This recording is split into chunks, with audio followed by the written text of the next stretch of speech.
Hi everyone, welcome back to the Bong academy YouTube channel. আমি তোমাদের সৌমেন দা। তো recommend to the post of constable in West Bengal police 2024 রিকমেন্ডের উপরে একটা case হয়েছিল height নিয়ে, মেয়েদের হাইট নিয়ে। তো সেই কেস সংক্রান্ত কলকাতা হাইকোর্টের তরফ থেকে বড় নির্দেশ দেওয়া হয়েছে। কি বলেছে না বলেছে, এর জন্য কি তোমাদের রেজাল্টটা পিছিয়ে যাবে, রেজাল্টটা কি আটকে যাবে, এ নিয়ে তোমরা অনেকে চিন্তিত, টেনশনে রয়েছো কি হবে না হবে। তো কি বলেছে না বলেছে সমস্তটাই তোমাদেরকে শোনাচ্ছি, পুরো ভিডিওটা দেখার চেষ্টা করবে। কলকাতা হাইকোর্ট অনেক বড় নির্দেশ দিয়েছে, তোমাদের নতুন নোটিশ আসতে চলেছে, এটুকু তোমাদেরকে বলে রাখছি।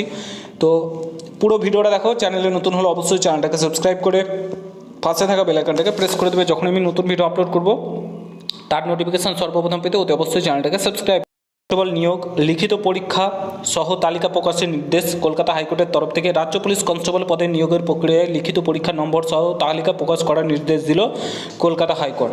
ঠিক আছে, তারপরে দেখো কি বলেছে। এখানে বলেছে রাজ্য পুলিশ কনস্টেবল পদে নিয়োগের প্রক্রিয়ায় লিখিত পরীক্ষার নম্বর সহ তালিকা প্রকাশের নির্দেশ দিল কলকাতা হাইকোর্ট। বুধবার পুলিশ রিক্রুটমেন্ট বোর্ড এই নির্দেশ দিয়েছে। বিচারপতি সৌগত ভট্টাচার্য 2024 সালে বিজ্ঞপ্তি অনুযায়ী নিয়োগ প্রক্রিয়ায় লিখিত পরীক্ষায় 2025 সালে হয়। ফলাফল প্রকাশিত হয় গত 29 ডিসেম্বর। অভিযোগ, ফলাফল প্রকাশ করা হলেও নম্বরহীন তালিকা প্রকাশ করা হয়েছে। সেই নম্বরহীন তালিকাকে চ্যালেঞ্জ করে মামলা দায় হাইকোর্টে। সেই মামলাতেই এমনই নির্দেশ হাইকোর্টের, অর্থাৎ নির্দেশ দিয়েছে। অন্য একটি মামলায় 15 জন চাকরি প্রার্থী আবেদন জানায়, অনুমতি দিয়েছে। আবেদন জানানোর অনুমতি দিয়েছে হাইকোর্ট। কনস্টেবলের উচ্চতা পরিমাপের গণ্ডগোল হয়েছিল। মামলাকারীদের অভিযোগ, রিক্রুটমেন্ট বোর্ড সহ সংশ্লিষ্ট পরীক্ষকের কাছে তারা আবেদন জানাতে চাইলেও তা গ্রহণ করা হয়নি। সেই মামলা বিচারপতি ভট্টাচার্যের নির্দেশে আগামী 48 ঘন্টার মধ্যে আবেদন জানাতে পারে তারা। সেই আবেদনের বিবেচনা করে 1 সপ্তাহের মধ্যে সিদ্ধান্ত নেওয়ার নির্দেশ দিল আদালত। অর্থাৎ নির্দেশ দিয়েছে আদালত 15 জনকে পুনরায় বিবেচনা করার জন্য। আর তোমাদের যে কি বলে ক্যাটাগরি সহ লিস্ট, সেটা প্রকাশিত করার নির্দেশ দিয়েছে কলকাতা হাইকোর্ট।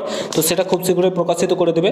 ঠিক আছে, তো নতুন লিস্ট আসতে চলেছে যেখানে তোমাদের ক্যাটাগরি ওয়াইজ ভাগ করা রয়েছে এবং কে কত নম্বর পেয়েছে।